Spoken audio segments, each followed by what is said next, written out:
बंगाल चुनाव के प्रकरण पे ज्ञानेश कुमार सुप्रीम कोर्ट के जज बीवी नवरत्ना के रडार पर चले आए हैं। देखिए क्या कुछ इस महिला जज जो सुप्रीम कोर्ट की जज है और आने वाले समय में देश की पहली महिला सीजीआई बनेगी 2027 में, क्या कुछ टिप्पणी पर इस प्रकरण पे जो कुछ बंगाल में हो रहा है और जो कुछ ज्ञानेश कुमार कर रहे हैं उस पर क्या टिप्पणी कर दी वो बताना बहुत महत्वपूर्ण है। उससे पहले आपको कारनामे बता देते हैं कि कौन कौन से कारनामे ज्ञानेश कुमार ने किए जिस पे आज हम ये वीडियो बना रहे हैं। देखिए पश्चिम बंगाल में चुनाव है, साथ साथ 5 राज्य में चुनाव है, लेकिन बंगाल में जो उठापटक देखने को मिल रहा है वो कहीं देखने को नहीं मिला। हेडलाइंस देखिए, ममता के गढ़ में होगी सेंधमारी, 40,000 वोटर्स गुजरात से बंगाल भेजेगी बीजेपी। मतलब 40,000 वोटर जो गुजरात में रहते हैं बंगाली, उसको फ्री ट्रेन कर करके जो है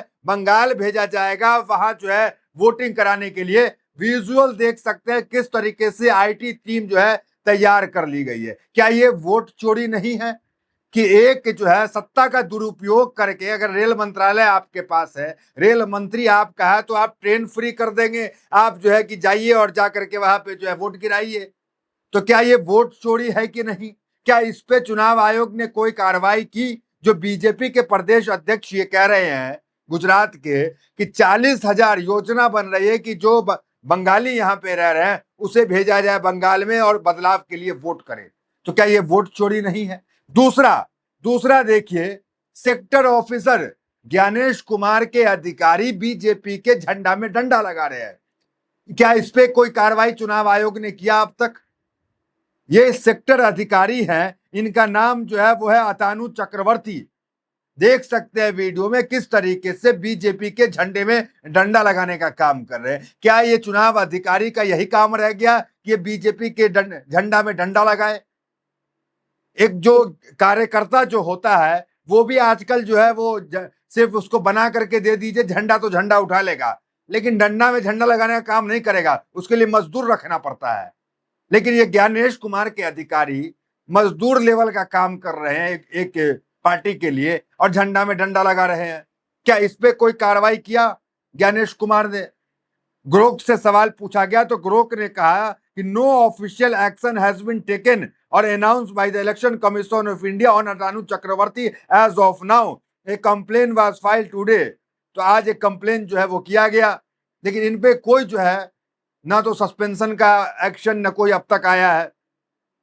तो सोचिए कि जो बीवी नगरात्ना है, जो सुप्रीम कोर्ट की जज हैं, उनका बयान इस समय बहुत बहुमूल्य बयान है और उन्होंने जो कहा वो बहुत बहुमूल्य है। इनके बारे में बता दें कि 2027 में जब रिटायर हो जाएंगे आपको जो अभी सीजीआई हैं, चंद्र सीजीआई सूर्यकांत, उसके बाद जो है बीवी रत्नात्ना जो है वो बनेंगी सीजीआई। तो ये तमाम चीज हो रहा है, उस बीच जो है उनका बयान बहुत महत्वपूर्ण। अब सीधे बयान पे आते हैं कि आपने देख लिया किस तरीके से वो कहा जा रहा है कि 42,000 को जो है किस तरीके से 40,000 मतदाता को जो है गुजरात से लाया जाएगा। वो बयान आपको हम पढ़ के बता दें। देखिए खबर देखिए, पश्चिम बंगाल चुनाव को लेकर भारतीय जनता पार्टी ने रणनीति अब गुजरात से भी बनानी शुरू कर दी है। अहमदाबाद और सूरत जैसे कई शहरों में काम कर रहे बंगाली वर्कर्स अब पश्चिम बंगाल ले जाने की तैयारी की जा रही है। सूरत गुजरात का आर्थिक हब है और बंगाल से बड़ी संख्या में लोग यहाँ काम करते हैं। भाजपा को उम्मीद है कि यह रणनीति आगामी समय में बंगाल चुनाव में बड़ा बदलाव ला सकती है। विजुअल तो आप स्क्रीन पे देख रहे हैं किस तरीके से तैयारी चल रही है। डॉक्टर मुकेश, जो न्यूज अरेना इंडिया वो भी लिख रहा है, डॉक्टर मुकेश है वो भी इस पे कोट कर रहे हैं। पूरे सोशल मीडिया में इस वक्त हंगामा मचा हुआ है कि ज्ञानेश कुमार इस पे मुंह कान नाक सब क्यों बंद किए हुए हैं, इस पे कार्रवाई क्यों नहीं कर रहे हैं। जब उनके अधिकारी झंडा लगाते हैं, जब जो है कहा जाता है 40,000 जो है वो काम करने वाले लोगों को इस स्टेट से फ्री ट्रेन करके भेजा जाएगा, अगर सब स्टेट से इस तरीके से भेजा जाए वोटिंग करने के लिए, तो क्या ये वोट की चोरी है या नहीं है? अब आते हैं सीधे मुद्दे पे कि क्या कुछ जो है बीवी नटरात्ना ने कहा। उससे पहले एक और बात, जहां से चुनाव लड़ रही है ममता बनर्जी। देखिए ममता बनर्जी भवानीपुर से चुनाव लड़ रही है। नंदीग्राम से चुनाव लड़ते थे कौन? शुभेंदु अधिकारी, जो सीएम के चेहरा है पश्चिम बंगाल में बीजेपी की तरफ से, और वो कह लें कि नेता प्रतिपक्ष भी है। तो वो भी भवानीपुर से अमित शाह ने उन्हें चुनाव लड़वा दिया। तो अब अमित शाह वर्सेस माफ कीजिएगा, ये शुभेंदु अधिकारी वर्सेस ममता बनर्जी भवानीपुर में हो रहा है। और भवानीपुर के जो ऑफिसर है वो ऑफिसर शुभेंदु अधिकारी के करीबी है। देखिए क्या उसको लेकर के है, टीएमसी ने इसको लेकर जो है शिकायत की। भवानीपुर विधानसभा सीट के रिटर्निंग अधिकारी आरओ सुरजीत राय, ये जो है वो शुभेंदु अधिकारी के करीबी है। 2011 बैच के ये अधिकारी हैं। नंदीग्राम ब्लॉक में ये बीडीओ के रूप में तैनात थे और बीजेपी नेता शुभेंदु अधिकारी के करीबी माने जाते हैं। टीएमसी का कहना है कि इसे आरओ की निष्पक्षता और स्वतंत्रता पर सवाल उठता है। मतलब जहां से ममता स्वयं चुनाव लड़ रही है, उस सीट के जो अधिकारी हैं वो अपोजिशन में जो उनके खड़े हैं चुनाव लड़ने बीजेपी की तरफ से, शुभेंदु अधिकारी, उनके क्षेत्र में ये बीडीओ रह चुके हैं। अब सोचिए उनको जो है चुनाव आयोग ने अधिकारी बना दिया है। तो सवाल तो कई उठते हैं कि इन सब पे क्या कार्रवाई हुई। अब आते हैं सीधे बीवी नवरत्ना क्या कर रही है। देखिए विजुअल चलाइए पीछे। देखिए दिल्ली यूथ कांग्रेस ने उनके कोट एंड कोट किया है, क्या लिखा है, चुनाव कराने वाले लोग ही चुनाव लड़ने वाले पर निर्भर हो तो प्रक्रिया की निष्पक्षता सुनिश्चित नहीं की जा सकती है। ये बीवी नवरत्ना से जो सुप्रीम कोर्ट की जज है वो कह रही है। ये बात किसी और ने नहीं, सुप्रीम कोर्ट की जज ने कहा। तो ये तमाम चीजें इस वक्त चल रही है। हेडलाइंस देखिए, अगर निर्वाचन आयोग प्रत्याशियों पर निर्भर हो तो निष्पक्ष चुनाव नहीं हो सकते, सुप्रीम कोर्ट की जस्टिस नगरात्रा ने ईसीआई को दी ये सलाह। दूसरा हेडलाइन, निर्वाचन आयोग की स्वतंत्रता पर सवाल, न्यायमूर्ति बीवी नवरत्ना की गंभीर चेतावनी। तो कुल मिलाकर गंभीर चेतावनी जो है नवरत्ना दे रही है। और चेतावनी इस वक्त जब ज्ञानेश कुमार नाक आंख कान सब कुछ बंद कर लिए हैं, तो ये चेतावनी जो है सुप्रीम कोर्ट की तरफ से निकल के आ रही है।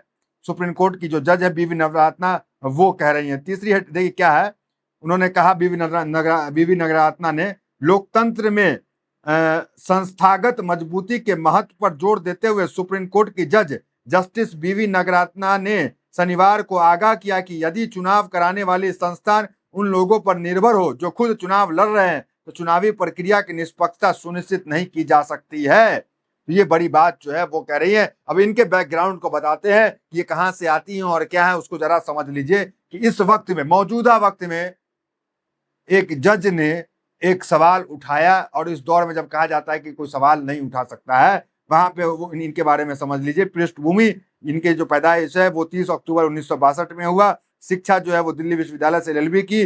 न्यायिक सफर जो है 2008 में कर्नाटक उच्च विद्यालय की अतिरिक्त न्यायाधीश बनी और 2011 में सुप्रीम कोर्ट में जो है वो गई। फिर उसके बाद प्रमुख फैसला जो है नोटबंदी को अवैध बताने वाली असहमत राय और सरकारी विभागों द्वारा बेकार केस लड़ने पर करी नाराजगी।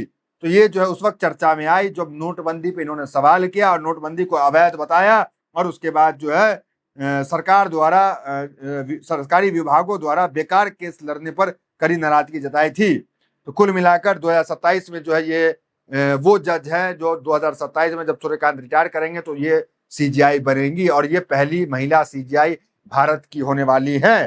तो ये जो है नोटबंदी पे भी हालांकि नरेंद्र मोदी के सवाल इन्होंने उठा दिया था, इसे अवैध बताया था। और ये जो है सीजीआई, ये जो आने वाली सीजीआई है और अभी कह ले कि मौजूदा जज है, वो चुनावी प्रक्रिया पे ये कह ले जो ज्ञानेश कुमार दम भरते हैं ईवीएम को लेकर और तमाम चीजों को लेकर, निष्पक्षता को लेकर, उसको लेकर इस वक्त जज का जो है वो टिप्पणी आना ये कहीं ना कहीं संकेत देता है कि जो निष्पक्षता है उसकी कमी चुनाव आयोग के अंदर है। फिलहाल इस वीडियो में इतना, मिलता है वीडियो के साथ। बहुत बहुत धन्यवाद।